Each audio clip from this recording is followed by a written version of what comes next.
Assalamualaikum warahmatullahi wabarakatuh. Urang lajengkeun deui nganca macakeun tafsir juz amma karya Ustadz Abu Suhendar. Urang ayeuna di hanca nomor 4 nyaeta Fadilah Maca Al-Qur'an. Bismillahirrahmanirrahim. Kanjeng Nabi kacida pisan ngajenan ka jalma anu daek nikreh ngeureuy maca jeung nitenan isi Al-Qur'an sangkan bisa naratas jalan ka sawarga. Di antara hadis-hadis anu ngajelaskeun kautamaan jalma anu maca Al-Qur'an seperti di handap ieu khairukum man ta'allama al-Qur'ana wa 'allamahu. Panghade-hadena jalma nu daek diajarkeun Al-Qur'an jeung ngajarkeunana.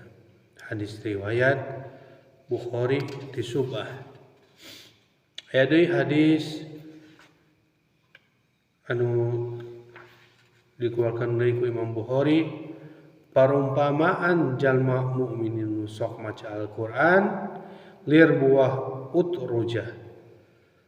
Angseuna seungit, rasana ngeunah, sedengkeun jalma mukmin anu tara daek maca Al-Qur'an seperti buah kurma. Teu kaang seseungit ngan rasana amis. Jeung jalma anu munafik atawa anu doraka anu sok maca Al-Qur'an lil ibarat buah raihana. Angseuna seungit tapi rasana pahit. Jeung jalma anu doraka anu tara maca Al-Qur'an lil ibarat buah handolah. Keur mah teu seungit rasana pahit deui. Ya deui hadis nu sejen nyaeta salul ladzina yaqra'ul qur'ana wa huwa hafidul lahu ma'asyafaratil karamil barara. Jalma nu maca Al-Qur'an bari jeung ngapalkeunana bakal dibimbing ku malaikat anu mulia. Hadis riwayat Bukhari ti Siti Aisyah. Hadis di Bukhari ti Ibnu Abbas, kana Rasulullah sallallahu alaihi wasallam ajwadan nasi wa kana ajwada ma yakunu fi ramadana hina yalqahu Jibril wa kana yalqahu fi kulli lailatin min ramadana fayudarisuhul Qur'ana. Satemena Rasulullah SAW jalma anu paling someah serta leuwih someah nalika bulan Ramadan. Nalika patepang jeung malaikat Jibril setiap peuting di bulan Ramadan, malaikat Jibril depangan Kanjeng Nabi pikeun tadarus Al-Qur'an. Hadis nu sejen diriwayatkeun masih ku Bukhari ti Ibnu Umar, innama masalus sahibil Qur'ana kamasalil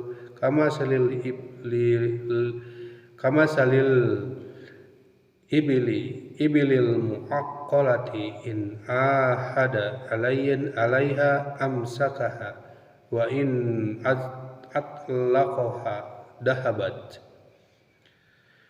Jalma anu ngapalkeun Al-Qur'an seperti onta di talian. Lamun onta dicangcang pasti moal lepas, tapi lamun talina dilepas ontana kabur. Lamun Qur'an mindeung dibaca bakal moal poho sarta lamun langka dibaca bakal laleungitan. Terakhir nyaeta hadis riwayat As-Sayyuti al-Jamaiti al-Hakam bin Umair As-Syamaili. Satemena Al-Qur'an teh hese jeung ngahesekeun pikeun jalma anu mika bencina serta Al-Qur'an bakal karasa enteng pikeun jalma anu hayang nuturkeunana. jeung satemena hadis kami oge hese jeung ngahesekeun pikeun jalma anu mika bencina serta bakal gampang pikeun jalma anu boga karep tuturkeunana. Sing saha jalma anu ngabandungan hadis kami terus diapalkeun jeung diamalkeun maka eta jalma datang dina poe kiamah barang jeung Al-Qur'an. Sing saha jalma anu ngapilainkeun hadis kami maka eta jalma geus ngapilainkeun Al-Qur'an jeung sing saha jalma anu ngapilainkeun Al-Qur'an rugi dunia jeung akhiratna. Sakitu wae hanca urang macakeun tafsir juz amma basa Sunda. Mugi aya manfaatna. Aqulu qouli hada wa astaghfirullaha li wa lakum. Assalamualaikum warahmatullahi wabarakatuh.